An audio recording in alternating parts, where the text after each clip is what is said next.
So,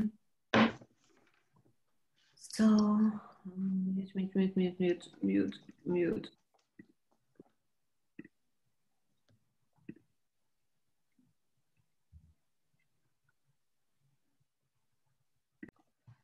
Okay, so we're about to start our unicorn battles, another unicorn battles, AI unicorn battles in Europe.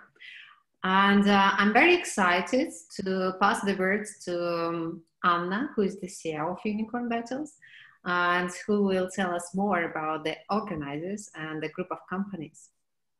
Thank you, Marina. And yes, we are finally discovering the AI industry in Europe. And I really, really hope that we will have some really wonderful pitches today.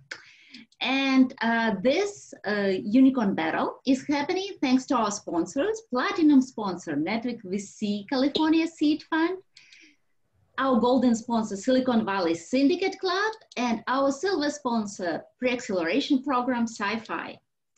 I would like to remind everyone that you are present at the world's largest startup pitch competition in 2020 by geography and the number of the events held already this year. The winner of today's online Unicorn Battle will participate in the Unicorn Cup, the finals, on November 20th. It will be a great happening with lots of VCs, prominent startups, famous people. So please mark the date, November 20th. It will be online because we care for your safety, so you can stay at home and log in and be a part of this great event. It is the second season of our Unicorn Cup, and you by this time already know that besides the live pitches, we have our expo. That is startups from any country of the world can promote their startup, expose whatever they do, their innovation, their services to our worldwide audience, directly interfere with all the participants of our cup. So if you're interested, please contact me or our event managers and we will tell you some more. This season, we are doing the vertical Unicorn Cup. That is in 4 industries. We are looking for the best startups in 125 countries of the world, almost everywhere. We are going the enormous number of the applications and only the best ones get to pitch live in 4 categories: health tech, fintech, AI, and general industry agnostic battles. So if you are a startup and would like to take part in our battles, please see the upcoming battles. Girls, please post the links in our chat and become a part of this great event. We are also welcoming partners and sponsors to support us wherever you are. Please contact us because we believe that the best things in the world are happening when the right people are by your side. And I would like to introduce to everyone us, who we are. We are the smart ecosystem of online platforms and software solutions that unite startups, investors, business angels, experts, and professional scouts in a single business space that makes it possible to solve quickly and efficiently almost any task in the field of innovation and startups. The heart of our ecosystem is Startup Network. It's a marketplace for startups, businesses, investors, and service providers. Unicorn Battle is the oldest part of our ecosystem. Unicorn Battle is an open competition where startups pitch for private investors and venture funds. We had been all over the world with our battles, but still there are many more places. So if you haven't seen us in your city, we haven't scouted in your region, please contact us and we will be there with you. We had done more than 220 battles already over the 11 years, have been to enormous number of countries already and going all over the world. And we are doing a really good job finding extraordinary startups and inviting best investors and representatives of the VC funds, because our winners, as you can see, had managed to raise already more than 100 million, and our VC community had grown to 500 and more people. our sci-fi pre-acceleration program is also you should check out because we grant funds and services to the startups, selected startups, help them to relocate to the United States and help them to apply to top American accelerators. The most recent part of our family is a network VC fund with two current strategies. First one, to participate as an investor in our pre-acceleration program for the chosen startups. And the second one, to be a lead investor in our Silicon Valley Syndicate Fund. And I would like to introduce you to my wonderful colleague, Julia, who will help you to understand what Silicon Valley Syndicate Fund is about. Julia?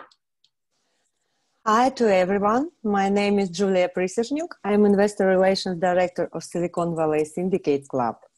We give an opportunity for private investors and business angels to invest together with us into the best startups that we can find through our global ecosystem. It is an international club. We are officially registered in the USA. Closed club meetings are held online 1 or 2 times a month. Contact me directly if you are interested to know about the club. I will send my contact to the chat. Good luck to everyone today. Thank you, Julia. And please also meet my colleague, Natalie, who will tell you about the opportunities for the VCs. Natalie. Thank you, Anna. Hello, everybody. Glad to see you here today. VC House is an invitation-only online community and a network created exclusively for VCs, where they can exchange deals which they participate in as active investors. And what is more, will be a platform for specialized offline LPGP events, where family offices and institutional investors can meet VC funds. If you have any question about VC House or would like to join VC House, please don't hesitate to contact me directly. My contact details will be in the chat. And now I'd like to return the floor to Marina, who is the host for today's event. Marina? Okay, great, Natalie, Anna, Julia, thank you so much. So now we're proceeding to our agenda and first our partners. So many thanks to our amazing partners who are supporting us all the time, regularly. We have also some new partners who are coming on board. And of course, GSD Venture Studios and Gary Folder and Brandpreneurs, Iran High, Tupan, Mindspace, always supporting us in Germany. And Global Israeli Initiative, because today we're having also Israeli startups, Clean from the US, Hub for Zero from Ukraine, and Sunrise.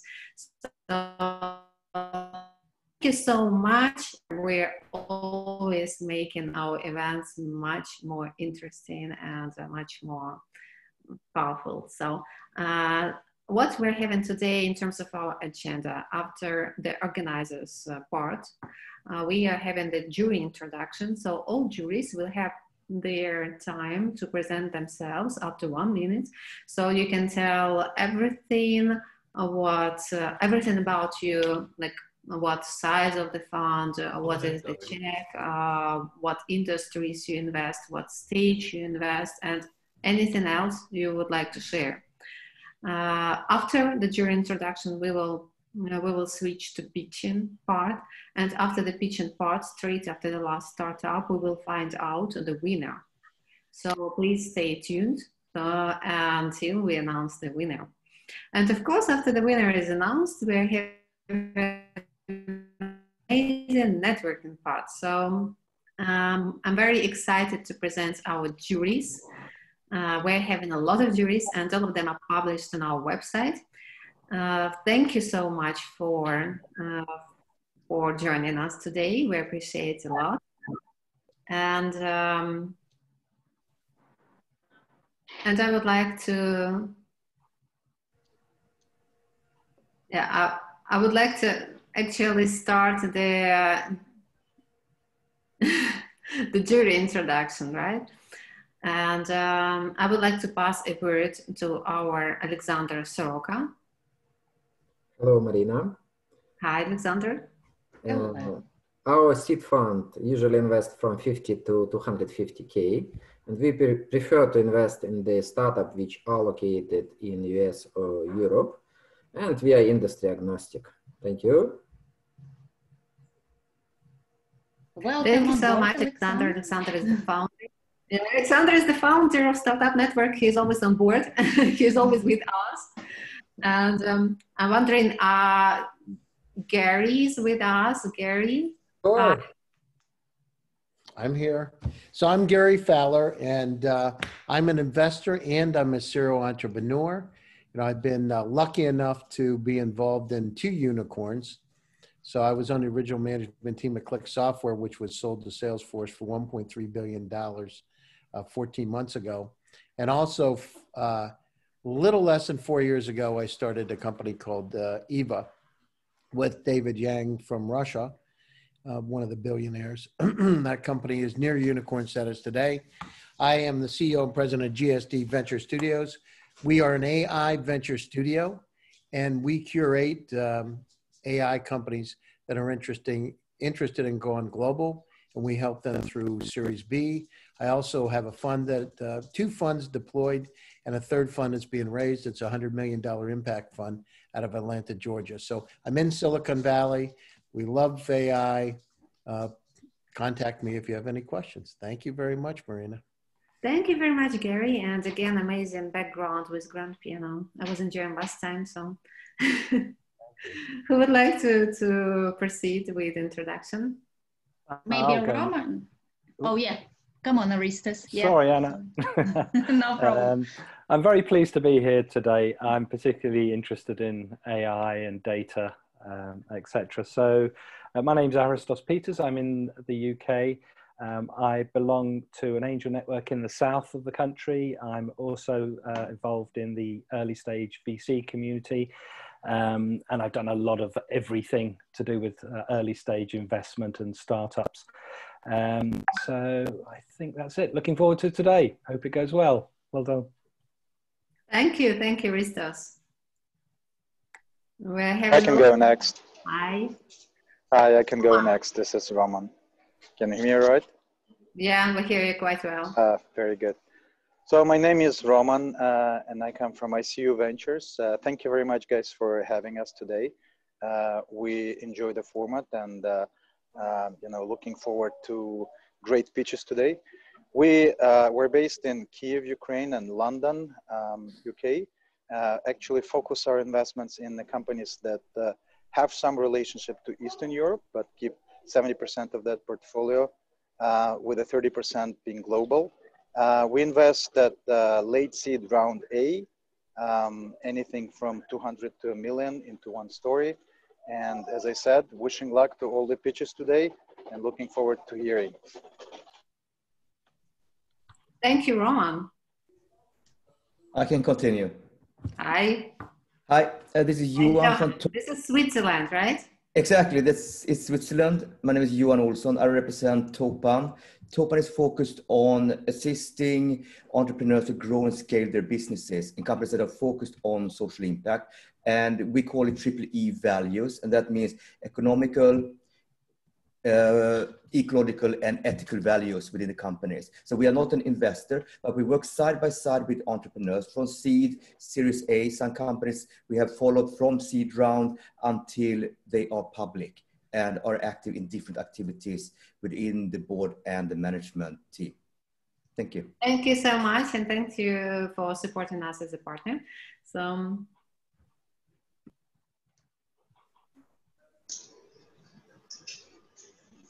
Right, if nobody is going, then I would go, I guess. Yeah, pretty go Good ahead. evening from India. Thank you. Good evening from India again. This is Preeti Chaudhary. I'm the founder of LinkedIn Local India and the head of investments, partnerships and alliances at InfoPrest LLP. Our check size is $25K to $150K, sector agnostic. always on the lookout for good startups. Thank you, Team Startup Network, for having me back. It's great to see Frederick and Jordan and everybody else here. All the best to everybody participating today. And I'm looking forward to hearing all the exciting pitches. Thank you very much. And my details are in the chat box. Happy to connect on LinkedIn and help you with anything India. Thank you very much. Thank you, Preeti. Thank you, Preeti. I can go after you here. And hi, Anna and Marina. Thanks again for inviting me to this super exciting event. It's always a great pleasure to see all the judges again and the exciting startups. My name is Frederick Chook. I'm from Denmark, Copenhagen, working for Maersk Drilling. Where I'm head of innovation scouting. So we are out looking for startups to both co-create with and to invest in. And even though we are in oil and gas, we're also looking very broad to sustainability, where we, for instance, now have working together with startups within carbon capture and storage and fuel emission reductions and other interesting areas for the future. So looking forward to hearing some really good pitches today again, because it's always really high-class startups on the event. So excited to be here today. Thanks.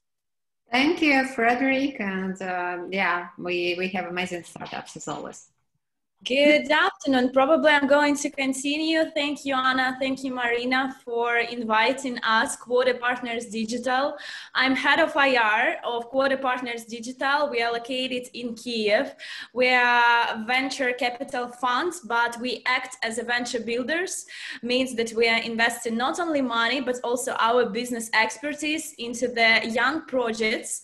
Our sector and our interest mostly in deep tech, in IT innovations and fintech, but of course we open to consider all the projects. And thanks a lot for thanks everyone for having us, and looking forward to consider new pitches. Thanks, Regina, and great you found time to join us. Hi, Marina. I can go next if you want. Hi, sure. We're looking forward. Thank you very much for the invitation again. Once again, I think we are going to see very nice pitches, and this time is all over from Europe, as far as Israel, Ukraine. This is another, I think, event that we are going to find good AI companies, and I'm looking forward to hear them one by one. And we are a startup company, startup initial venture capital, looking for early stage of startups from 50,000 to 600,000 euro, and mainly on AI. And now we put fintech to our second layer of interest. Thanks again to Alexander, Anna, and the team inviting us for this wonderful event. Welcome. Thank you so much. And I see Ruchi. Ruchi. Hi. Morning to the US. Good morning. I'm in Dubai right now, so it's evening here. I'm in the Middle East right now. So, okay. Yeah, hi, I'm Dr. Ruchi Dana. I'm a medical doctor and a Stanford MBA, and I represent our own family office, Dana Group here in Dubai. And we invest mainly in the healthcare sector. And I'm really excited about this unicorn battle today, because I can see a lot of talent that's coming out of Europe recently. And in fact, today I was at the BVC Summit as well, British Venture Capital Association Summit, and I saw the kind of returns that Europe shows. It's really amazing. I'm really looking forward to this. Thank you so much. Thank you, Ruchi. Maybe I can, go ahead, Peter. Yeah, okay. Hey guys, everyone, welcome to Startups and Judges. Good to see you again. Thank you, organizers. This is always a great event. I'm Peter Honika. I'm a venture partner in R3A Ventures, based out of Singapore, but with the operations in Europe, specifically Luxembourg and also Silicon Valley. We're focusing on the deep tech, health tech, anything that has to do with technology in those areas, but also in the fintech. Launching the House of MedTech in Luxembourg. We'll be also launching House of Deep Tech in Luxembourg, with first cohort being cybersecurity. So A lot of going on. Looking forward to the startup pitches and always interested to hear more about AI. Thank you. Thank you so much, Peter. Cool. So then I'll go next. Hi, everybody. My name is Dennis Krippenstein. I'm the MD for Faraday Venture Partners. We are a pan-European network of private investors based out of Munich, Madrid, and Lisbon. And we are sector agnostic, invest pretty much into anything that has at least some kind of revenue and is already live with a product on the market. And we invest usually something between 250 and 500 in the first round. So I'm really, really excited to see the pitches today. Thank you. Thank you, Dennis. Everyone, I can go next. Thank you very much, Marina, for inviting me. I must admit that these events keep getting better and better. Yeah, from London, yes. So I represent Pretium Ventures. It's a seed stage and Series A venture firm. We invest as small as 100K all the way up to 2 million. We're very interested in AI application across B2B, tech and future work. We're looking to add a couple of investment in the AI space by year end. So I'm very much looking forward to hear all the pitches. Thank you, guys. Thank you. Hello, I'm Massimo Fasoli. I'm representing Sequitur Capital. We are based in Italy and US. We are investing in deep tech space from seed up to Series A. We are using club deals, leveraging our network of high net worth individual and family offices. Our ticket ranges from 250K up to 2 million. We are looking to companies producing software technology and with a B2B business model. Okay, great, Massimo. Thank you. Hi, can I go next? Sure. Hi, Hisham. Hi, Anna. Hi, Maria. Thank you for the invitation. So hi, everybody. My name is Hisham Ezrik. I'm CEO of Fasta Capital. So we are an online incubator based out of UAE in Dubai. We operate globally. We have several programs. One of them is becoming the technical co-founder. So in that program, we invest half of the money. We do the whole technical development per equity basis. We have already more than 20 startups that are graduated. We have one exit. We have helped more than 400 startups. Of course, most of them are based out of the MENA region. Most of them are based out of US, Canada, and Europe. We are stage agnostic, country agnostic, and industry agnostic. We invest usually from pre-seed funding up to Series A. Our ticket size is between 50K to 2 million per startup. I'm also an angel investor, and I was ranked as one of the top 50 angel investors according to Forbes 2018. I'm glad to be here. I wish everybody best luck. There are now a lot of familiar faces. I would like to say hi to Gary, hi to Rushi. Glad that we have all of these exciting people. So hopefully, we will be enjoying our time for the next 3 hours. Thank you. Thank you. Thanks for joining us. I can volunteer for next.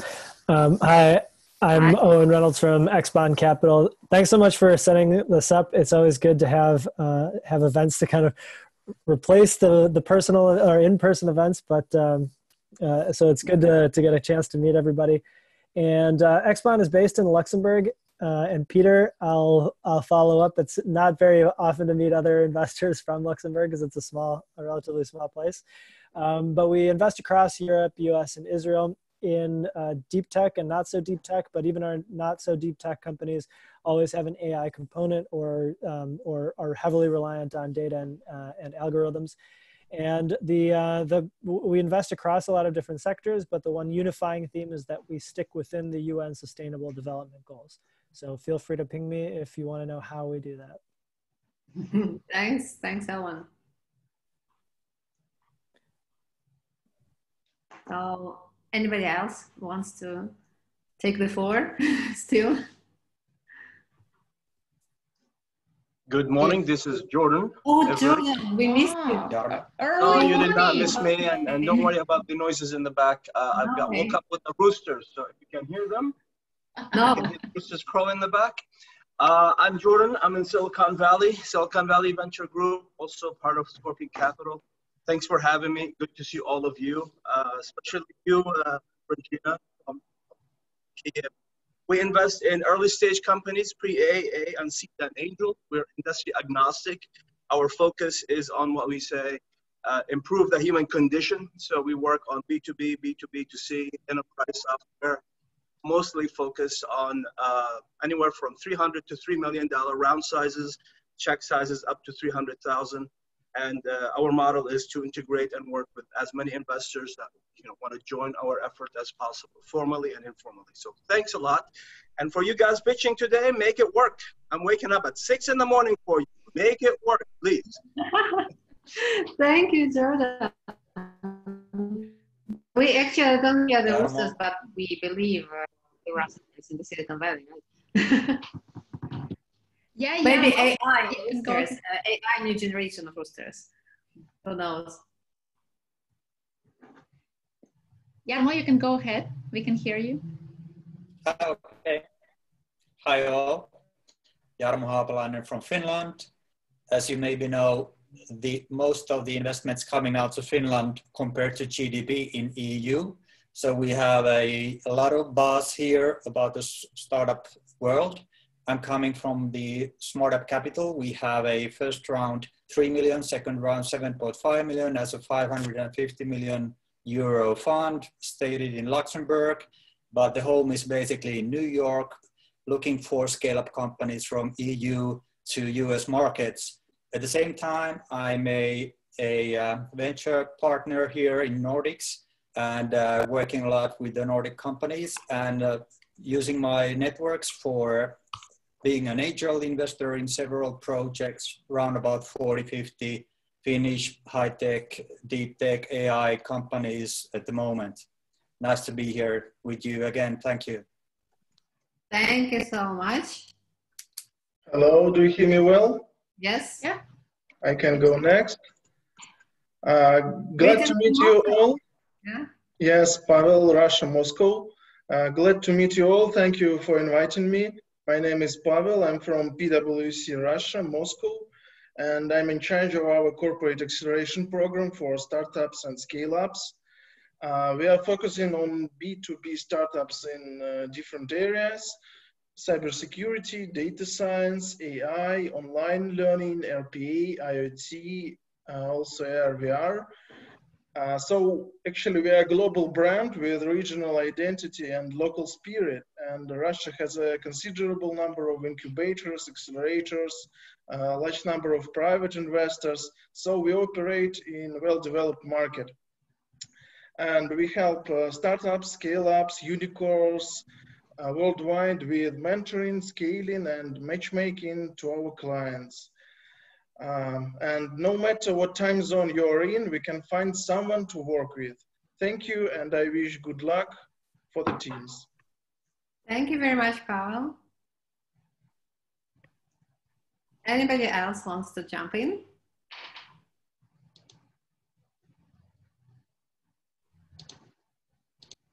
I guess you're the next, Marina. Okay, I'm the next then. I'm jumping. Okay, so I would like to remind our juries that you have received your personal voting links on your email. So you are clicking the voting link and you will open the landing page of our event. And then you can scroll down and you will see all the startups in the order that they are going to be pitched today. And you can read startups from 1 till 5, where 5 is the highest mark. We are evaluating their investment potential. So the criteria is investment potential. 5 means the highest investment potential. If somebody doesn't find their voting links, please use the chat or use my email, and Alexander's support will send you your personal voting link. Also, all our visitors and guests today can also have their right to vote and pick up the startup they like the best. So just go to our landing page, just log in and use likes, thumbs up buttons to evaluate startups which you like. And then in the end, we will find some startups which got the highest, the biggest number of likes from our visitors. So I know that we have a lot of angel investors who are present today with us also, and they are silent, but they are with us, and so they can take their opportunity to vote also. I'm very happy to present our startups. And I would like to remind that according to some legislation, we cannot mention any particular fundraising sums and fundraising figures and numbers. So if you would like to proceed with the dialogue about fundraising, so it's better to do in the chat and contact startups later. And as you all know, we will select the winner today, straight away after the last startup finishes pitching. And the winner will take place in the finals, in the global finals. Today we have the European battle, and then we will have the global finals in November. Okay, so now I'm very excited to present startup number one. Startup number one is an artificial intelligence solution for speech analytics. And the name of startup is NeoSound. And I'm excited to invite Dennis. Dennis, hi. We see you. Hi, Marina. Yeah, nice to see you. Hope you can see my screen and myself. Yes, everything works fine. Great. Ready? Yes, I'm putting the timer. Cool. 30 million phone calls are conducted daily by call centers in Europe. If these calls were sent to your mailbox on your phone, that would take you 170 years to listen to all of them. Many calls are recorded, but the contents of them are still a black box for the companies, because no one can listen to and review 170 years of recorded messages every day. Quality managers spend more than a third of their time on listening to the calls for the quality purposes. And yet they still only have time to listen to 1% of the calls. 99% of calls never get listened to or analyzed. And they contain valuable information that, if captured, would lead to 30% increase in sales and customer satisfaction, a 25% rise in customer retention, increased compliance, hugely reducing the risk and litigations that cost company millions and harm brand reputations. That's a potential for the European market of 69 billion euros each year. NeoSound lets you capture that value. My name is Dennis, and I am the CEO and co-founder of NeoSound. I am joined by Andrew, an expert in machine learning. And together we've developed a SaaS infrastructure that sits on top of all recorded calls. It provides speech analytics for call centers to tackle the aforementioned issues. For 15 years, we have been building software for enterprises. Those enterprises are lacking control over the most basic output, conversations with customers. Things such as fraud by callers, low customer service satisfaction, false advice and wrongful communication, risk management and compliance. Using NeoSound, you can avoid all these. Martin is a call center manager at an insurance company in Munich. He manages a team of 12 call center agents. He listens to 15 hours of call recording each week. He spends half a day listening just to find out that there was nothing interesting in any call. That is boring and exhausting exercise. Now imagine Martin could immediately jump to the interesting moments in the conversation, when the customer begins to curse, when the agent cannot reply questions, when the deal is closed or when the deal is lost. In the same half a day, Martin could have had 30 relevant insights instead of 0. That's what NeoSound delivers, the exact point in time where calls are relevant, heated, or on edge. For all the calls, not just 1% of them. For Martin, this is a game changer. He has confidence that he can easily find the recording, listening, and act on it. He will never miss the compliance risk that will cost company millions. Martin knows where improvements are required, where critical situations wait, and where the agents actually doing a great job. There are 4 million call center employees in Europe. We already worked in Germany, the Netherlands, Italy, Baltics.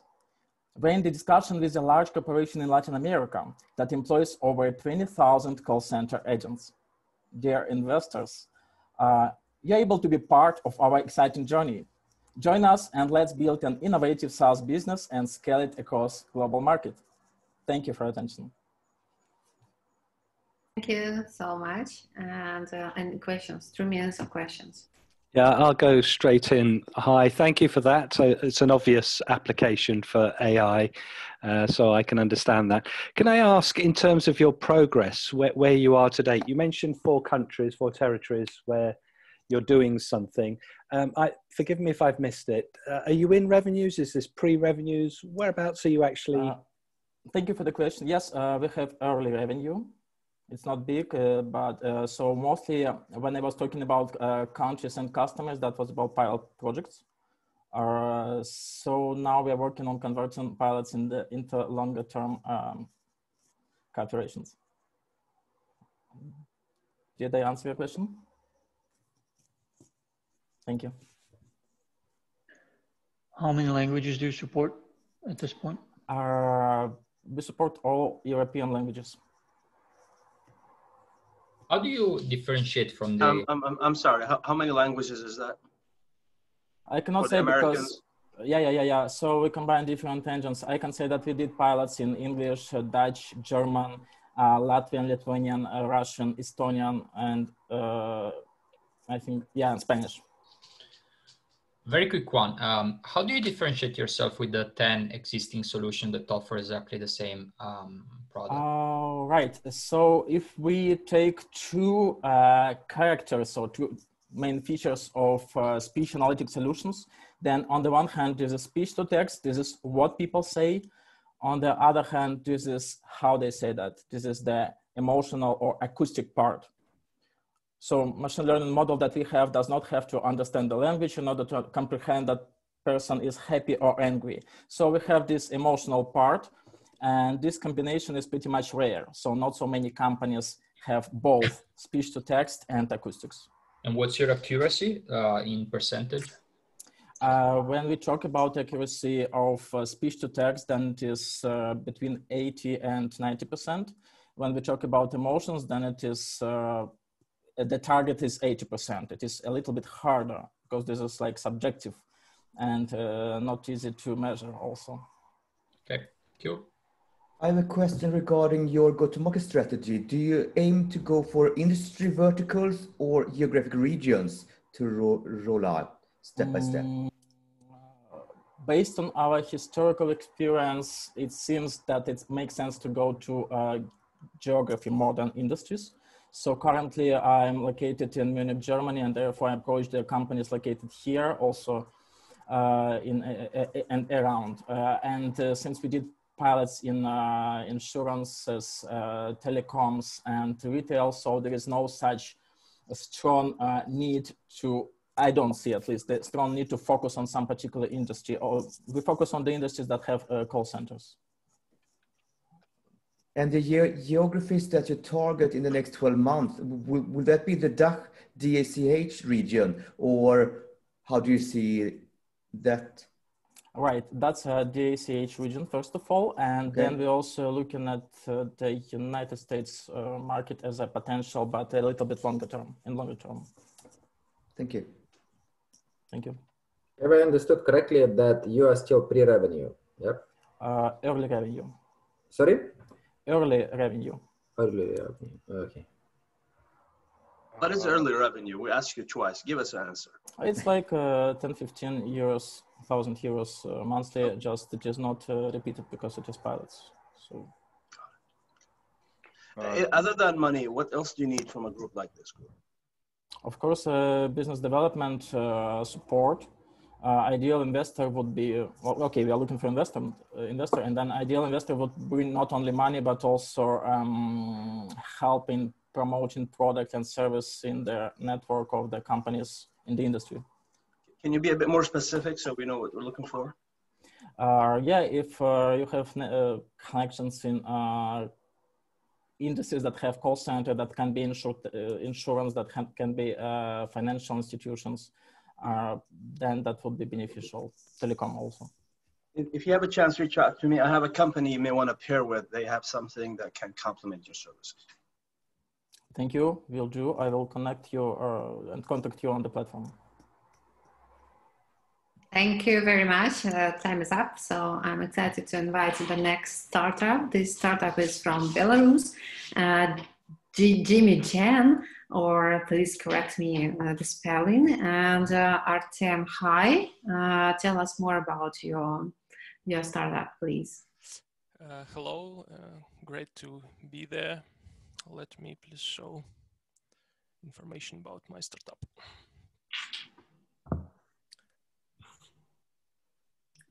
We see you, we hear you. Yeah, I'll try to hide it. Okay, so can you hear? Yes, let's go. Okay, let's go. Hi there, and welcome to Jimmy Jan presentation. It's about new level of game streaming with analyzing and new type of native advertisement. All data from games and streams just disappear every day. So for example, in some shooter, how would we analyze not just the kill counter, but the way of how the player did the kills? We got the solution. We're going to solve these problems with an AI system which can watch a stream like a human, noticing and storing all important data about everything happening on the stream. The project has no streamer limit in design. We can create any task and track who first in the world reaches a task goal. Also, we could integrate advertisement in video, not overlapping stream content and not being annoying to the viewers as banners. Speaking about the project, the first version of Jimmy Jan is launched. We're currently analyzing only one game. User can start analysis of his stream with detecting statistics, skill counts, and some other. All important data is stored and available for the user. We are storing the history of the past streams also. Number of gamers in the world is growing every year and exceeded 2.5 billion this year. We can see the same rapid growth in counts of streamers and viewers. We estimate market size by total hours of streams that watched by viewers. And for example, if we make at least 1% of Twitch streams pass through our analytical service, it will be more than 100 of millions analyzed hours in a year.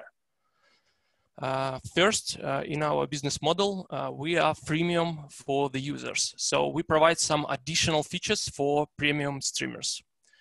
Second, we are integrating ads in videos, some highlights videos or streams natively on the fly. And finally, we are sharing the unique aggregated data about games and how people prefer to play. Our adoption strategy, we're going to attract users with different tournaments, ratings, automatic videos, best moments recording, new tasks, and so on. Speaking about their competition, while other systems are analyzing only game logs, Jimmy Jan is analyzing actual game, what humans see.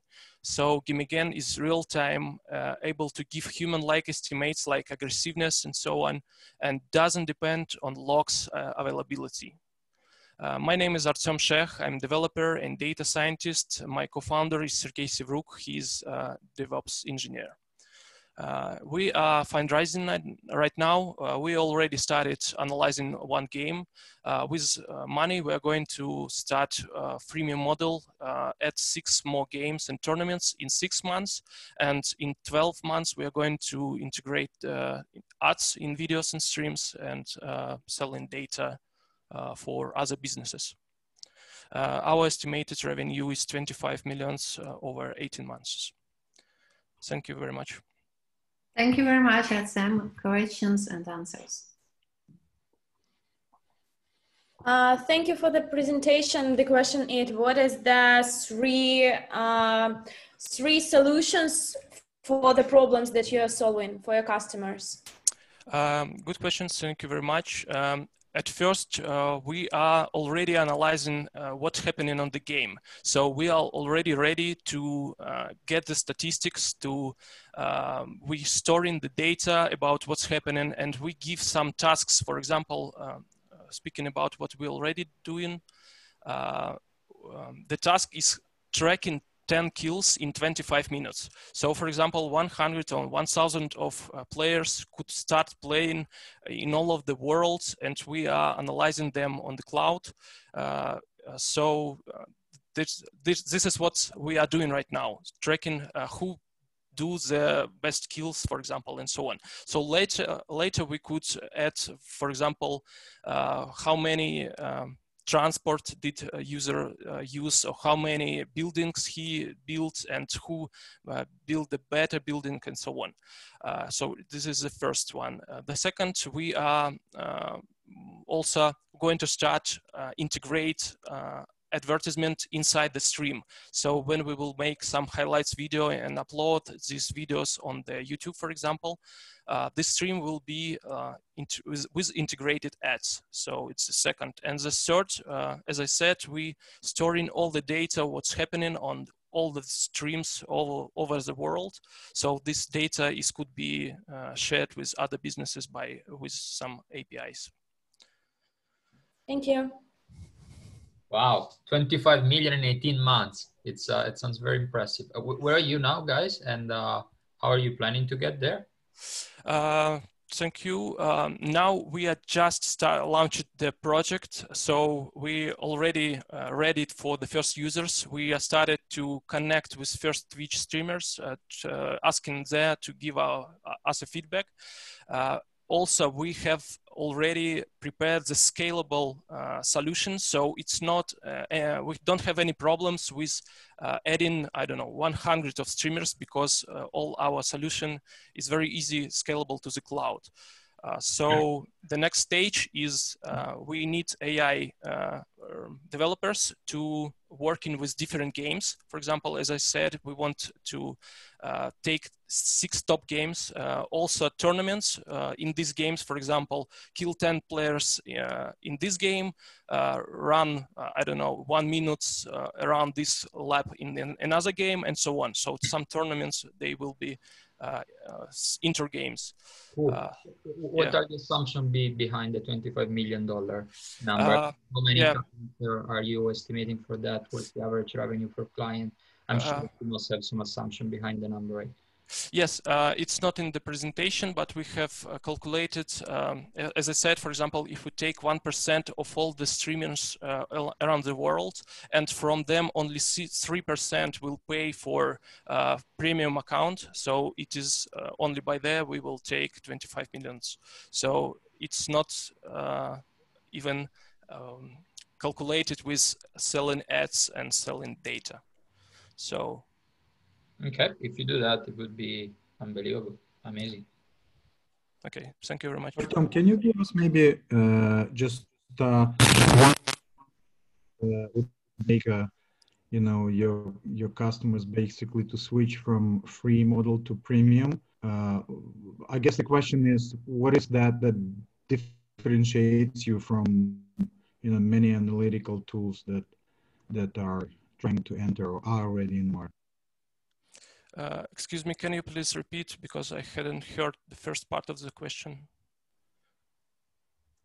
Sorry, is my sound okay, or this is just little bit, but you can just repeat. I hope I will get it. My question is, what is that will make your clients switch from free to premium model? Mm-hmm.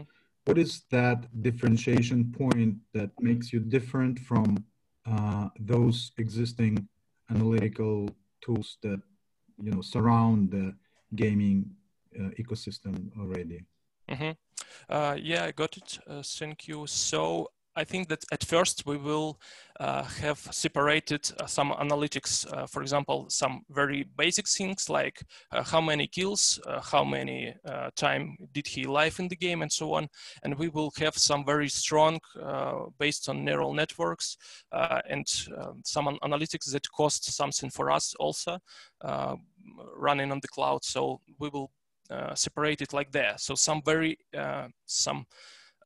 human-like analytics, like, as I said, aggressiveness, some maybe stealthiness, or maybe accuracy or creativity. So something very human-like analytics. So I think that its first will be in a premium.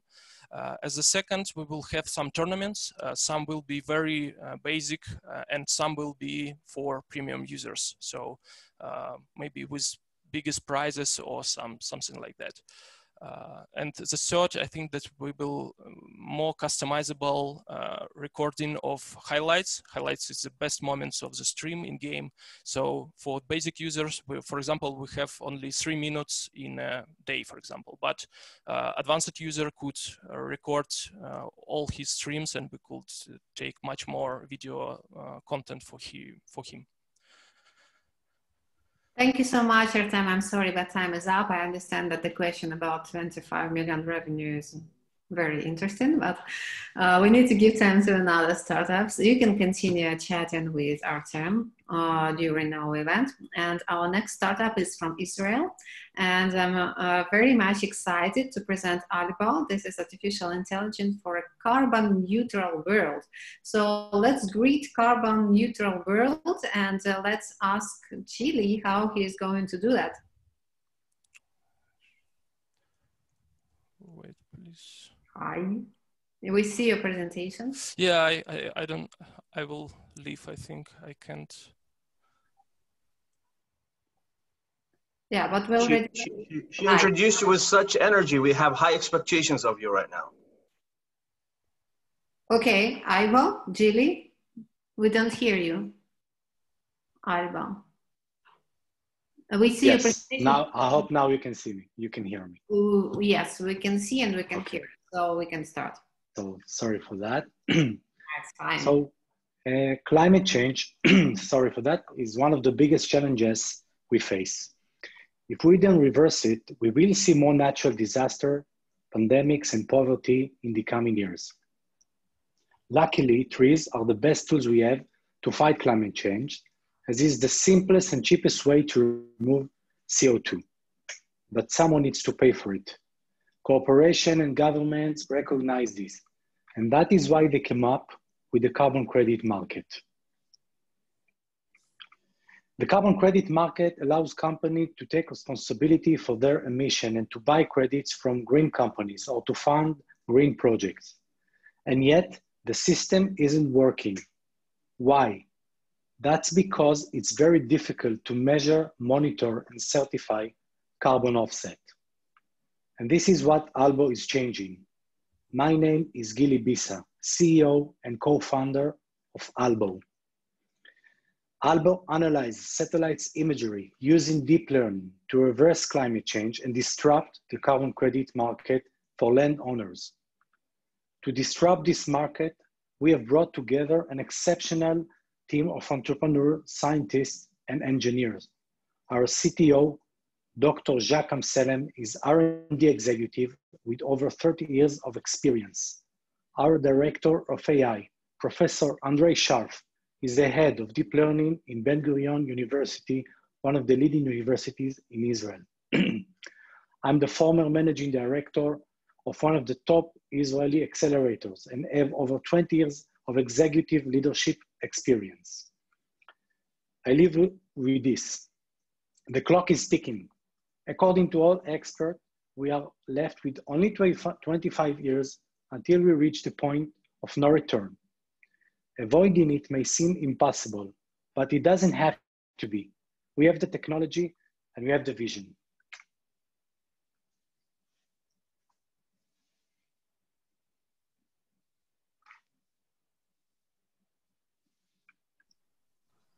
I think he's done. Yes, I'm done. I'm sorry, we didn't put in here too much details. We were preparing for a 3-minute pitch. So please, I'll be happy to answer any question. Tell us about business model, about the status of the product. Are you pre or post revenue? Give us the juice, man. Give us the details, please. Yes, sure. So first of all, this is a $214 billion with a growth of 34%. This is the TAM. We are focusing at the moment, this is the total market, but we are focusing at the moment with the voluntary market, focusing in croplands and nature-based project, is estimated in $50 billion market. We are at seed stage at the moment in our development of our product. We just concluded 2 weeks ago, a program in textiles, one of 10 out of 1,000 companies applied. We're one of them and chosen to be the feature company of this program. We got some pre-seed fund in safe mode from Techstars, looking for a seed round. We are a team of 6, by the way, all made of PhDs and professors in every relevant domain: remote sensing, computer science, and deep learning. Would you eventually try to revive like the Red and Red Plus systems, or would you be able to? So if we want to be a big company, then at the end of the day, we are technological startups and we are hold expert in every relevant domain. At the beginning, we wanted to take only the portion of the technological, but we took a strategic decision that if we want to be a big company, we will need to replace at the end of the day also the marketplace to enable direct trading between the CO2 emitting companies and the green landowners and the green projects. So we are going to disrupt this market in that direction. Thank you for your presentation. Could you please tell who is going to be your main target market, like to whom you're going to sell first your product, your service? So we are going to focus mainly at the moment in the territory of the United States and Europe that is leading this carbon neutral domain. And we are going to focus on big companies, that the technological companies. We are already in negotiation with 3 big companies regarding a paid pilot at the moment. This is something that needs to happen something like 3 months from now. Thank you. Alpo, this is Jordan. I must say, you got me so excited at the beginning. I was very happy to hear you, but you left me hungry. You didn't tell me anything, my friend. So I wish you gave me all the basics, the fundamentals, because I'm excited about what you're doing, but I have learned nothing about you today. So I'm sorry, this was our intention to have a trigger, and we'll be happy to set a meeting and walk you through our investor deck. I'm sorry that I didn't mean to upset you, just to give you a teaser and get you excited to meet us person. We'll provide all the details, I guarantee. That's all right. No second date for you, that's for sure. Okay, then time is up, I guess, and I'm excited to invite another startup, the next one. And this startup actually will help other startups to be investable. So, hi, Marcus from Germany, and tell us more about that. I think even all our other startups would be interested in your startup now. Absolutely. I'm happy to be here. So, well, first of all, hey, my name is Marcus Buck, and I'm the co-founder and head of customer experience here at DoDash. So the private equity market obviously is a global multi-billion-dollar business, but oftentimes it still remains a kind of a poker game. Why? Because the financing process from early on is still characterized by intransparency, as well as information asymmetries and incoherences. Especially early stage investors are facing huge sunk costs due to the great demand of market research, as well as the individual analysis of scattered startup information. Those direct and indirect losses account to around $37 billion a year. But not only investors struggle to analyze the associated risks that come with startups. Actually, startups still have difficulty finding funding on time.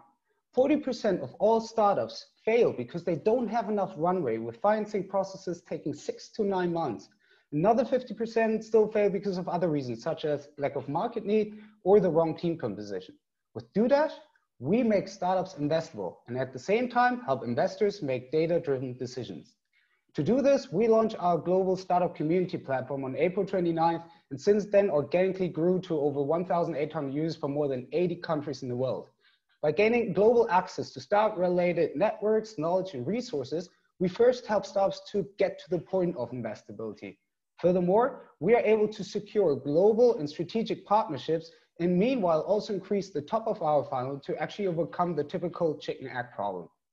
On top, this approach already allowed us to obtain validation for our actual investability platform, and at the same time also derive hundreds of data points in order to be able to teach our AI engine. Next up that is what DoDash is all about, because with our private capital tool with integrated AI and machine teaching, we can actually streamline and shorten the lengthy due diligence process for startups and investors by up to 40%. Founders receive a fully automated and visual feedback on their investability as soon as they upload all the needed data for due diligence to their own structured and secure data room, because the best due diligence always starts with a good self-diligence. With our strong focus on the customer experience, we want to enable our main target group, the founders, to realize their strategic missions and KPIs. Our gamification elements motivate them to update their data regularly. This in turn leads to more transparency and trust for investors, because our platform can become the single source of truth, as it includes all the necessary functions from early deal sourcing to transparent due diligence using an integrated CRM. And our research shows that DoDash is currently the only company in the world that covers the entire value chain of a startup investor relationship with data points and interactions. Our team has over 50 years of founding, over 20 years of investor experience with networks all over the world. And we all share the intrinsically motivated goal, making startups investable. Thank you very much. Thank you very much, Marcus. Any questions? Is somebody in your team has real experience in of working in venture capital? Yes, two of my co-founders have actually been, they've by now created a family office. They've screened over 4,000 companies and invested in more than 50 of them themselves. And this is why they realized those problems happening all over the world. Can you show the team, please, again? Yes, sure.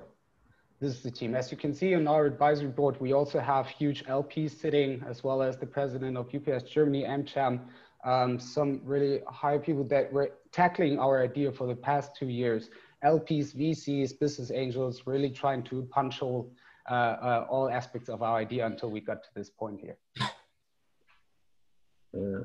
That's very interesting. I mean, it would be interesting for us to use the platform as well. But can I ask you, obviously, so for example, as part of our due diligence process, we call the clients of the company, and this is not something that can be automated. So in the 40% reduction of the time that you need in order to conduct a due diligence, what do you guys can automate? Which are the classic tasks that you can automate? Just reading the financial model and summarizing the Excel? I mean, what do you practically do?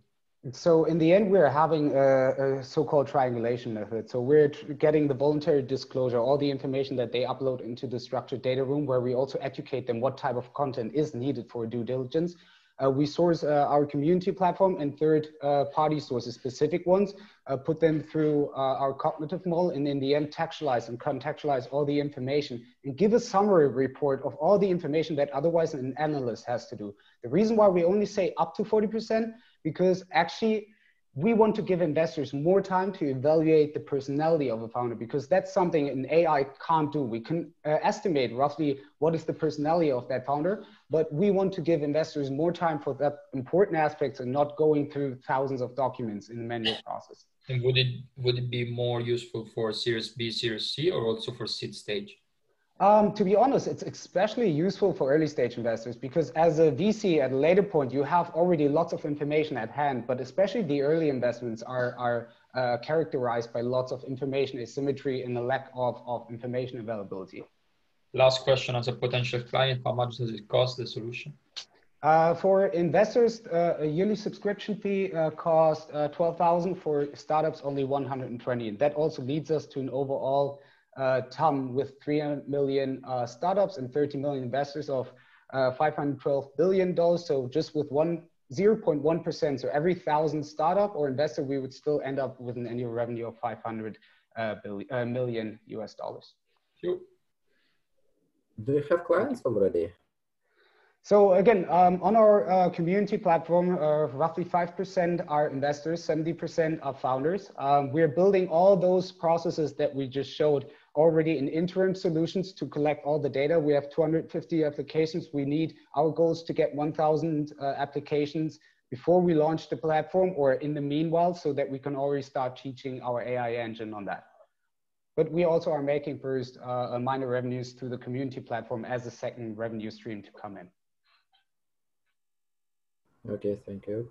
You're welcome. Thank you. Thank you very much, Marcus. Time is up. Thank you. Thanks. So I'm excited to invite our next startup from Germany. Yeah, this is Helger, and Helger invented the way how to rate company with the fair artificial intelligence. So tell us more about it. Thank you, Marina. Hi, everybody. Welcome to RealRate. RealRate is a rating agency using explainable artificial intelligence. We create fully automated and explainable company ratings. The problem we address: classical ratings are expensive and, most importantly, they are biased because the rating agencies are being paid by their clients. This conflict of interest is a threat for the whole economy, fostering economic crisis. Solution? Explainable AI, of course, can resolve this fundamental problem. RealRate offers fair company ratings based on explainable artificial intelligence. The best rated companies can purchase a real approval. The product? We use our self-developed AI software. As an input, we take the published balance sheet data of the company's annual business reports. Our software then generates an interpretation and a nice colored graph showing the real causes and effects of the company's financial strengths. So after just 2 minutes, you are able to interpret the company's financial strengths instead of having to read 200 pages of the business report. We do not provide product ratings, but company ratings used to strengthen the company's brand. The business model, that's a quite simple one. It's a B2B business model.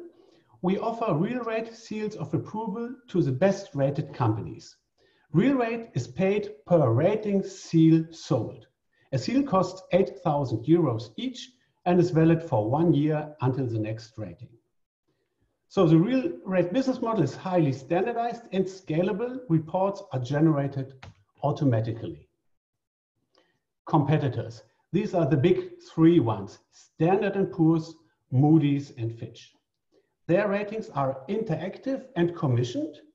In contrast, RealRate performs external ratings of a whole industry and is fully automated, generating hundreds of rating reports in an instance. Some milestones. RealRate was founded 4 years ago. We've been developing our AI software since. We went live October last year, and just 1 month after that, we won our first customers. So next is scaling up. For the next year, we will enter the US market. And the 3-year target is selling 100 seals per year, meaning revenues of 800,000 and a profit of approximately 500,000. Let me just mention some awards. So this March, RealRate was elected as one of the most promising German AI startups. Just some days ago, our software was announced winner of the PyTorch Artificial Intelligence Hackathon with more than 2,500 submissions, so that's quite an honor. And later this month, RealRate will be announced most innovative, fully transparent AI ratings provider by EU Business News. So my name is Holger Bartel. I'm CEO of RealRate. I'm joined by Harald. He's a CMO and CTO, and he's a fintech founder also. We are being advised by Professor Kraft. He's professor at Coburg University. Thank you. Thank you so much, Holger. Any questions? Can you tell about your traction? Probably I did not hear. Yeah, so we have a first revenue. We have 3 customers, each paying 8,000 euros per seal. And this is with just going live in the German market and rating German life insurers. And next will be many more industries and countries. Okay, thank you.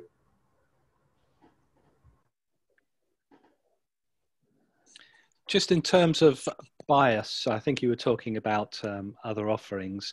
Can you explain why your system has less bias or no bias in comparison? You know, artificial intelligence is becoming more and more important, like self-driving cars or banks giving a credit based on an AI rating. But there's always the question, why? And is it fair? Or was there some discrimination by gender or race or nationality or something like that? And this only can be answered if you can provide an explanation. And that's exactly what explainable AI is used for. So we have these graphs with the input quantities on the top and the output quantity on the bottom. On the bottom, you find the economic strength. And you can see red and green influences. And so within 2 minutes, you can explain, okay, you got a good rating because you have a high ratio of own capital, but on the other side, you have many hidden losses on your balance sheet. So that's easily done. And it might become very important for banks because there will be a right for the customers to get an explanation why.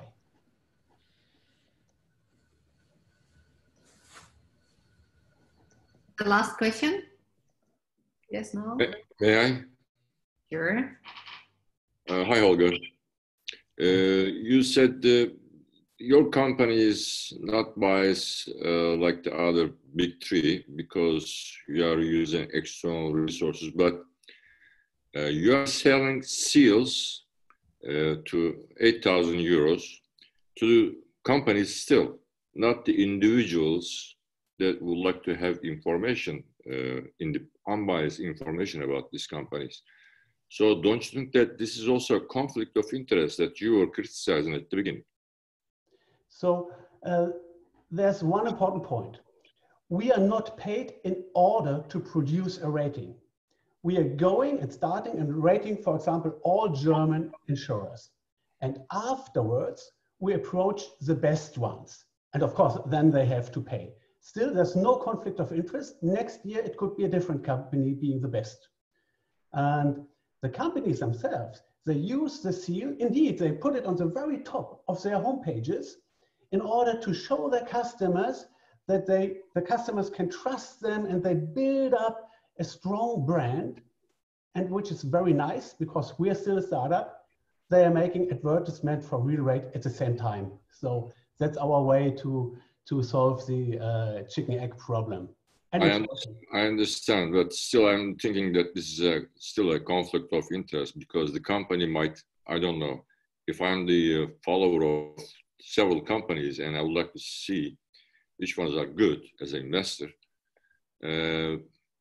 I don't want you selling your seals to that companies because same question may arise saying that, well, maybe, I don't want to say that one, but maybe this bank is paying you 8,000 per seal because it would like to look nice, rather than this product could be B2C maybe, and you can provide us, if you would like to see maybe 10 companies, how's their ratings, maybe €100 per company, you can send me the reports rather than the reverse. Did you understand what I'm saying? Yeah. So indeed, we thought about selling the reports. They are quite long. It's a 20-page report, but there's no mean in selling the report because that's a technical document. All they want is a seal and showing it proudly to all other people. Still, you're totally right. There are much more applications we could use this software for, and ratings is just one, but we're focusing on this one. For example, we could indeed make solvency or credit ratings for individuals. That could be an interesting part for banks because they have to do internal ratings in order to judge their own clients. That's another possibility too. So there are more applications to come. We will focus on the ratings markets first. Okay, thank you.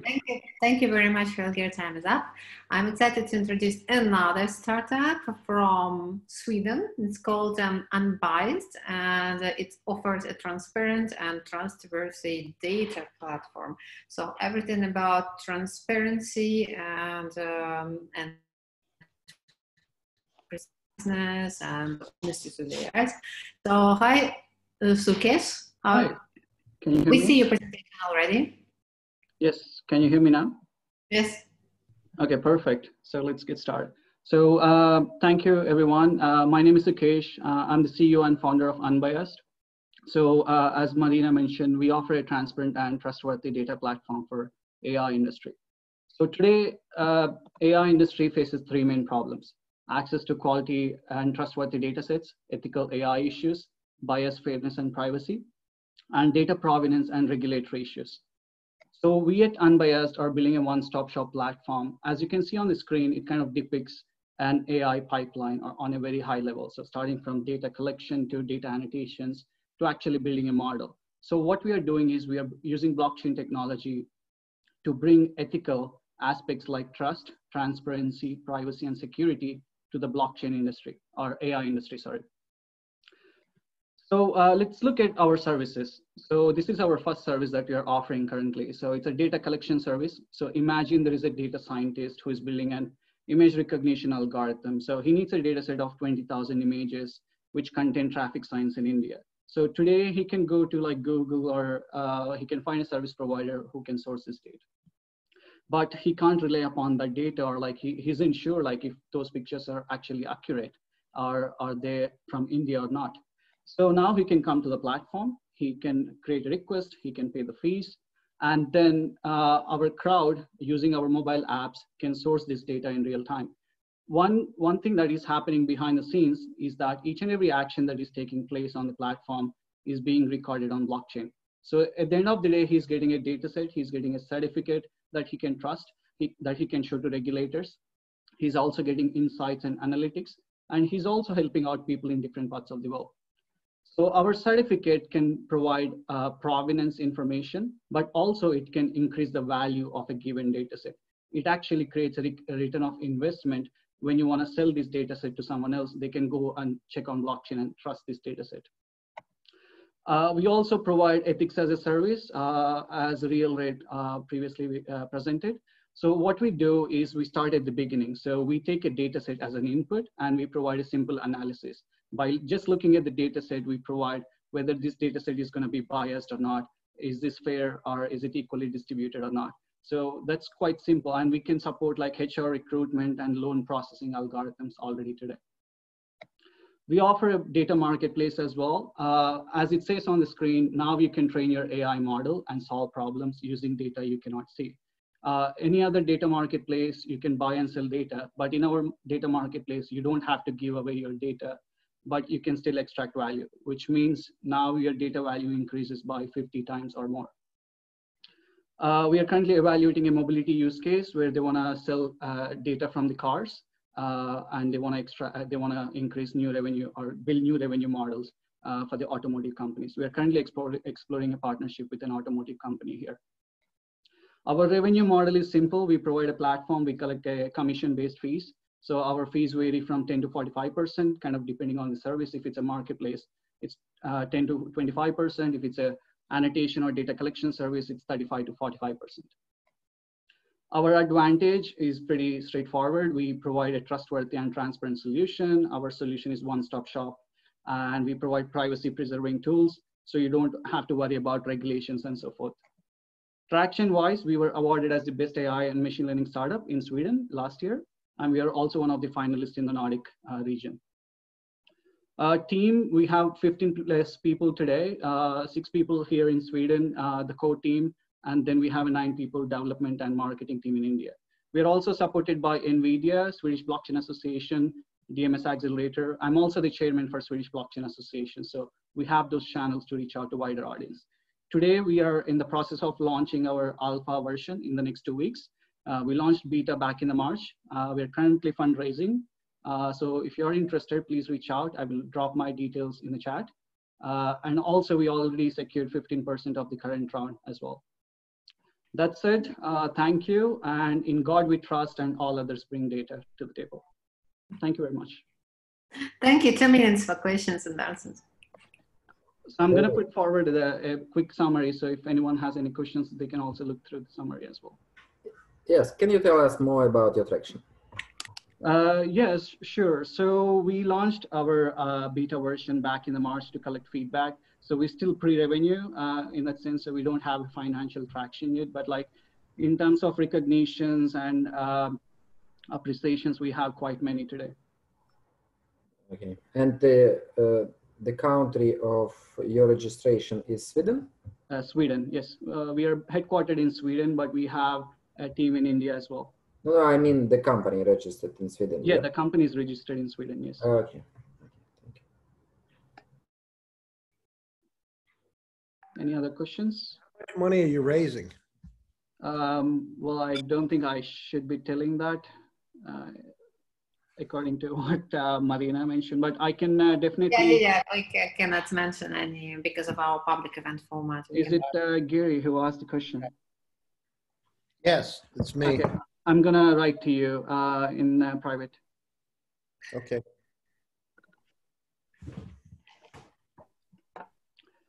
Anyone else? Any questions? If there are no questions. Maybe I can just do a quick announcement at the end. No, I'm sorry because the time is up. Okay, no worries. Thank you very much. Yeah, we need to invite the last startup for today. So, and welcome a startup from Lithuania and called Legions. This is a deep learning for automated heart ultrasound examination. So please tell us more about your startup. Exactly, yeah, thanks for having me today. I remember that back in med school, my professors told me that people are usually afraid of cancer. However, they end up dying from cardiovascular diseases. It is not a secret that cardiovascular problems is still a #1 killer in the world. Every year we get millions of new cases that cost our economies billions of euros. However, many of these diseases can be prevented with timely diagnosis, and the first method of choice here is the heart ultrasound imaging.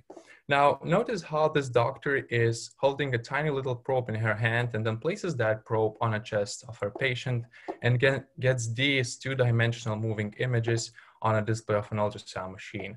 At the same time, she's working a lot of that keyboard to perform all of the measurements manually. And in fact, this procedure takes a lot of time. It takes from 30 to 90 minutes to complete, and it's basically mostly manual work. Moreover, a physician must be a very skilled one, had a lot of expertise in the field. And the bottleneck is that patients are forced to wait for 5 weeks in order to get admitted to a hospital for this examination. Now, our solution is quite simple. We're using a deep learning neural network that is capable of recognizing different standard heart ultrasound image views and then perform all of these measurements without human input. So basically, instead of having to do the examination for 30 minutes of all the manual measurements, you can now do it in 5 minutes by skipping the measurements. We're integrating our solution into picture archiving communicating systems. Those are basically large platforms where hospitals use them to store their medical data, medical images, to open whatever they want and to share them. We sell our solution to hospitals, however, end users are the cardiologists. We sign a 3-year contract, charge for installation, and a support fee. What sets us apart from our competitors is that we're focusing on the full heart ultrasound examination protocol, whereas our competitors, they're doing only fractions of it.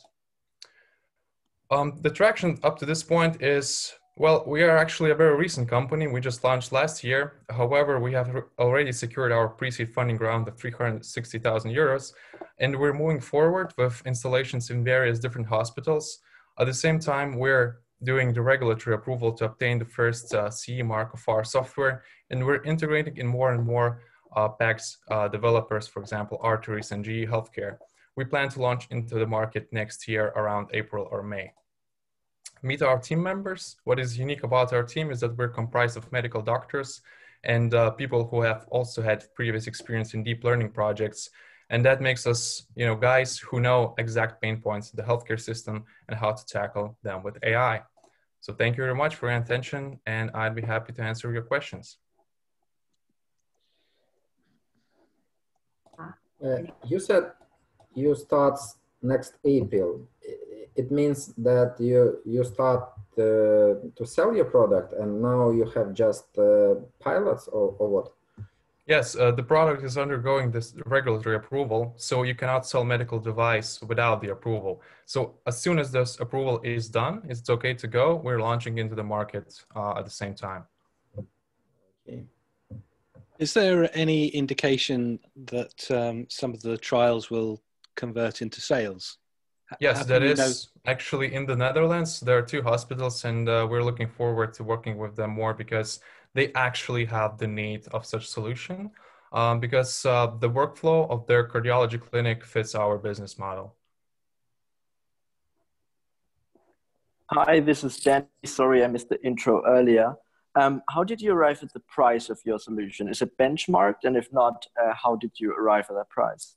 Yeah, it's basically a benchmark. Well, we looked how much actual objective value we create for a hospital. So we saw that if you make around 16 patients a day without AI, and you can have, the procedure made in 5 minutes, it means 6 times faster. However, you have a patient cap because patients are waiting for 5 weeks, so you cannot admit 6 times more. You will most likely admit 5 times more. And then we just calculated the difference, and then we just take a fraction of the objective value we create. What are your competitors charging? Do you know that? With the competitors, it's very tricky because almost none of the competitors have a regulatory approved device, and they only have a very small fraction of the measurements done. And some of them only sell their algorithms, their software, to larger players like GE Healthcare, so they don't go into hospitals. Do you, sorry, you providing hardware and the software? We provide software only. Oh, okay. Okay. Are you regulatory approved by this point? No, as I've told before, we're running the regulatory approval, and it is expected to be granted by TU Ireland in Germany in April or May next year. Have you started with FDA? Yes, the FDA process is quite simple. We'll be launching the solution with 510K pathway. So there are already some devices on the market, but after some time, we'll add on more functionality, and we'll be doing the full FDA approval for de novo application. Are there any use cases and feedback from real doctors or hospitals that you have? Currently, we have installations in one hospital in Australia, several hospitals in Lithuania, and we plan to install those other hospitals in the Netherlands. The solution is not at very large scale right now, but it is expanding because we had to pay a lot of time for integration itself. So we expect to have the first feedback in a couple of weeks. A question regarding your trials, so to speak. They seem to be a bit scattered from a geographic perspective. And was wondering, what's the focus on once you roll out and launch? Do you have a geographic area, and with how many potential hospitals are you in discussion? As in my experience, it can take quite a while to get it tested and get the trust from the different stakeholders. Yes, historically it was like this. We had our first partner in Singapore that had a hospital who wanted, the solution like this in Australia. So we started there. However, since we have better connections in Europe, then we're starting to launch, clinical trials in the Netherlands, Latvia, Lithuania, because we're more connected to there. From the perspective, of sales and going into business, I mean, Europe is the go-to market because especially Western Europe has a better workflow suited for our solution. Therefore, we plan to stick with it. Thank you very much. Time is the time is up, and that was our last startup. So I will remind our jury that you have still 1-2 minutes to finish your voting, to go through all startups, to maybe reconsider where necessary, or to finalize somewhere where it's not finalized. So, and I'm excited to pass the word to Anna. Anna, hi. Yes, hi Marina. Great job, startups. And we have such a wonderful expert board today that is pretty representative, right? We have almost all countries of Europe especially like different parts of Europe, which is really interesting. And we have a special poll for you. Girls, can we have a poll published? Please take a second and choose the industries that you think have the most investment potential nowadays from your perspective view. We had done this poll already in Africa, Asia, Australia, and now we are in Europe and would like to know what does Europe think about it. And I will tell you some insights that I learned from previous events. It says hosts and panelists cannot vote. Girls, yes, I can see that. Girls, what's the problem? Can you fix this? Yes, sorry, it's online. Sometimes it happens, so no worry about it. Yep, you just choose the industry that you believe in the most as an investor and push submit.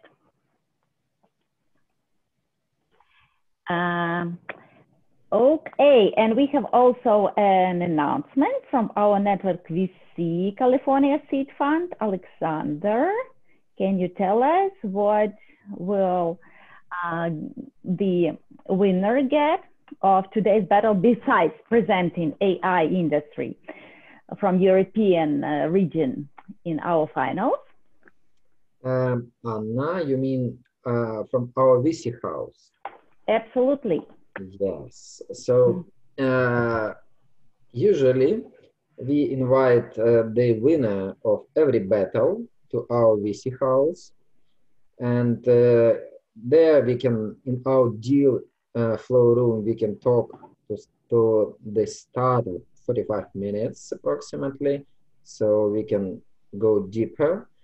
And this is another opportunity for the startup to talk to VCs and for VCs to understand more about the startup. So if you are still not a part of our exclusive community, join us and come to our next meeting. Decided we'll have the meeting on Friday with the winner of South America agnostic battle. So if you're ready, just tell us. Anna? Yes, thank you, Alexander. And I see you already have the winner. Marina, can you announce us who are those wonderful guys who received the most votes from our juries today? Marina, we don't hear you. Please unmute yourself. I'm in. So, okay, let's start from the third place.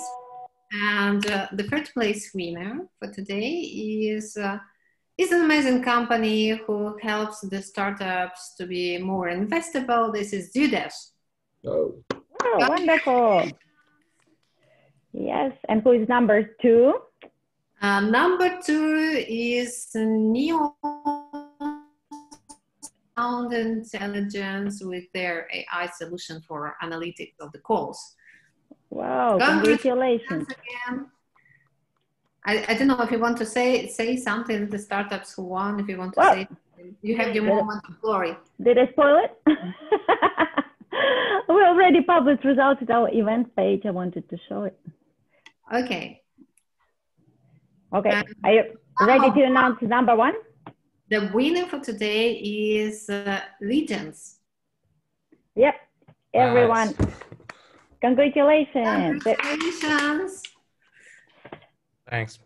And I see, Anna, that we have NeoSound the most, the greatest number, the biggest number of likes from our participants today, 7 likes. Yes, yes, absolutely. So he got the audience award from us, which is good because like in our guests, we mainly have the business angels. So it means that he has really good investment potential. All right. So guys, very close. Legends and NeoSound, they were very close really by the evaluation. So it's just a little bit of difference, but our juries chose the winner like this. But they are really very close. Congratulations. Probably Legends won because he is It is AI and health tech startup in one thing. Yeah. Two in one. Yes, but let's look at our poll. Can we have the results published so everyone can see? Look at this. Okay, it's an AI battle. So you all guys believe in AI. And the second one is health tech, you see, and third one is deep tech, and then only fintech. Okay, which is really interesting because what I learned from media is that European mostly over the last 5 years invest mostly in fintech. Then second goes clean tech, which is ag tech, biotech, renewables, and things like that. Then third place is for AI, software, and robotics.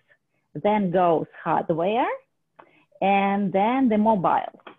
I would like to hear your opinion. Do you believe in our expert board that the AI is the first one, or do you believe in what media tells us? What can you tell us? I can tell Anna that we just did not add clean tech in our poll. So. Well, do we? Well, you're the boss. You tell us, we'll do that. And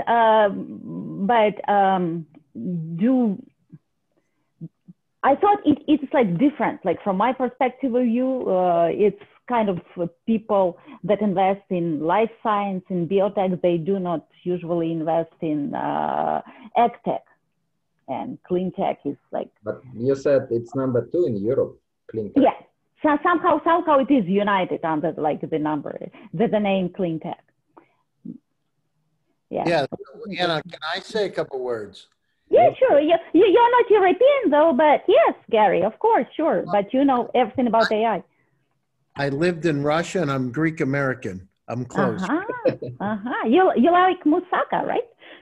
Yes, I do. And spinal cord bíceps. So, I mean, from my perspective, and I lived in London for quite some time too. So from my perspective, you know, in terms of, you know, just talking about AI, I mean, the thing that we need to talk about is the transportability of the AI models. And literally, because of the amount of data across all vertical markets, AI is critically important. So machine learning, deep learning, neural networks, it's going to be critically important. So the companies, and it was great to see the companies today that have started to address those kind of issues. But we need to focus on, it's not just about clean tech. This is the engine. The clean tech's the car. This is the engine behind it to help make these things run. And as we get this more and more data, the amount of data is doubling every year, right? We've got a tremendous amount of data to analyze. So it's, if you have artificial intelligence in there, you've got a good chance that you're going to be able to deal with that particular vertical market in that particular area. So, you know, AI just happens to be one of the engines. It's really a category in and of itself. Yeah, thank you, Gary, for sharing that. But Massimo, what can you tell us? What does Italy believe in the most? You're muted. Girls, can you unmute Massimo, please? Yeah. Yep. So nowadays, AI is on the mouth of every people. So I think that sometimes we have maybe too high expectation from AI. So at the moment, I see that interesting as a tool in order still to support decision and to optimize a certain part of the production, for instance, in quality control, etc. But you know, I'm seeing a lot of projects on AI. They are very similar to one another, and the only one I see at a certain level of development today are the one related to image processing. For instance, we have an example nowadays, rather than language processing. What still is not so developed is in building an interaction with the user that is really seamless like in terms of human behaviors. And this is going to be the next, one of the next frontiers to me. But that's why I'm also interested in AI, of course. Thank you, Massimo. And Frederick, if I may ask you, what does Northern Europe and corporate sector thinks about investing in? What would you like refer to the most, like AI startups or clean tech startups or yeah, tech? no, in Europe, as you point out, Anna, it's very much focused on clean tech startups, you know, and sustainability. It is in focus, and with many companies, our own company, you know, came out with a new sustainability strategy the other week, where we're going to reduce our emissions with 50% of CO2. That is a lot of focus. I mean, Norway as a country has committed to become carbon neutral as a country, meaning that, you know, they're still a big oil producer as well. And all the oil companies there are committing to also be carbon neutral in the future. So there is a lot of focus on that. So there's a lot of startups coming out within that area. So I would say not that AI is not important. It's of course happening at the same time, but clean tech and sustainability is the big focus. Okay, thank you. I'm really happy to hear that, because I do really believe that we have responsibility before our children and our grandchildren to give them opportunity to swim in the clean rivers and breathe clean air. Yes, I'm really happy. Roman, we really missed you at our battles. Can you please tell us, you're building bridges between Eastern and Western Europe, if I may say so, but what do you believe in ICU Ventures? What industry will be our next star industry? Well, thank you, Anna. I've been missing you as well. It's been quite some time. Well, basically, from where we sit and come from Ukraine, we tend to focus more and more on deep tech and AI. And the reason for that is that the technological background, the engineering background of the developers and engineers here in Ukraine just simply give some competitive advantage, we believe, over some of the engineering talents that in other regions, in terms of you know, balance of quality and affordability. And you know, we're just contributing and trying to contribute to building the startup and investor ecosystem here in Ukraine, so that this could be, you know, exported and applied globally. So this is where we focus, and we do believe, you know, there is a comment of AI data sets being interchangeable. We see that issue as well, that every company in the AI and machine learning field, you know, is trying to collect their own data sets and even create the artificial data sets, synthesizing the data. You know, all of this at some point, you know, should somehow become you know, a commodity in our sense, and many applications for the AI should just have at some point access to the data sets. So I don't know if the world is moving that way, but we would love it to see it moving that way. Yes, we trust our computers. Do they trust us? That's the question, right? Yeah, and Owen, you said that you're from Luxembourg, right? If I'm not mistaken. What about Luxembourg? What's your favorite industry to invest in from like center of Europe? You see everything. So our fund is from Luxembourg, but yeah, we invest across the world really. And I'm originally from the US. And actually, I think what was mentioned earlier is really pretty accurate. Like AI is very much a tool. I don't think there's a single company in our portfolio that doesn't either have an AI component, or even at like the earliest stages, they are actively accumulating the data to be able to apply AI. So there's almost always like this balance between having the right algorithms that are proprietary and having data that's proprietary.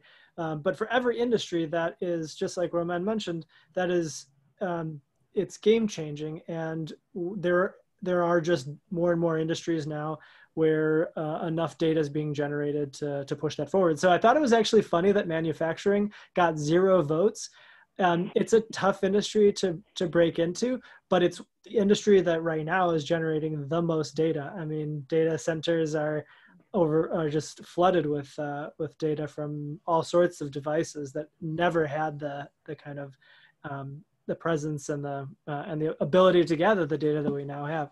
So we're looking at all these, like every different industry. We're pretty agnostic, but we're pushing towards clean tech in the sense that because we invest within the UN SDGs.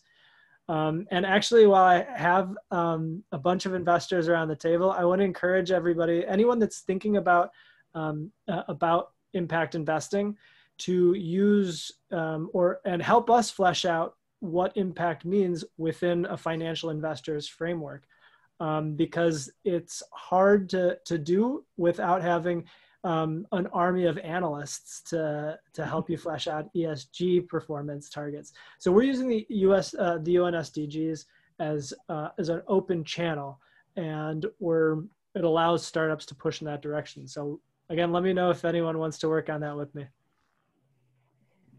Thank you, Owen, for sharing that with us. And I just wanted to ask Luca if he's with us. Luca, do you hear us? I wanted to hear how does it look from the UK, the world of Sure. For us, European investment, yeah. Yeah, as I mentioned at the beginning, we're very much focusing in adding a couple of investment in the AI. But what we mean by AI is not just AI having on the deck. We want to make sure that the whole process is automated. And usually we look at industries such as synthetic data. We have one company in our portfolio, but we're looking to add another one. That was mentioned before as well. It's a mega trend. There are 7-8 interesting companies now in Europe, and I think it's going to shape the future.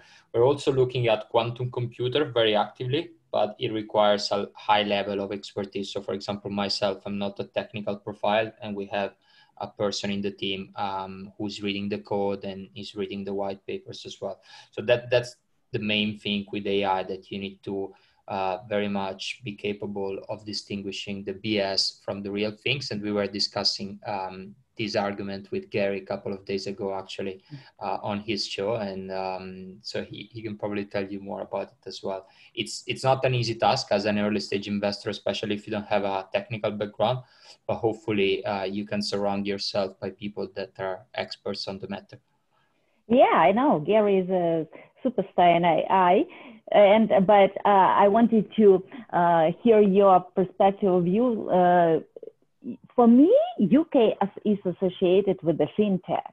Is it like shifting right now? Is the European capital of fintech, actually the global capital of fintech in terms of funding, especially in London, because you have this special feature of having engineers and finance industry in the same city, while for example in US you have New York with the financial center, and the technologies companies are in the West Coast. In London it's all in the same place. But I would say that there are also like many particularly strong companies in the artificial intelligence space coming out from Cambridge, Oxford. So I would say that the environment in UK is pretty complete, and it's not random that it's still the country in Europe with a higher number of investments, and even in terms of amount and rounds. So I think it's going to stay like this after Brexit. AI and fintech are the two strongest industry. Probably when it comes to software as services, Germany and France are equally strong. But yeah, I would say that AI is also a trend in UK. Thank you, Luca, very much. What I love about startups that it doesn't recognize any borders. So like this industry is about open world, innovations for everyone and without any borders. And so no Brexit is needed for startups to be the citizens of the whole globe. Right, Alexander?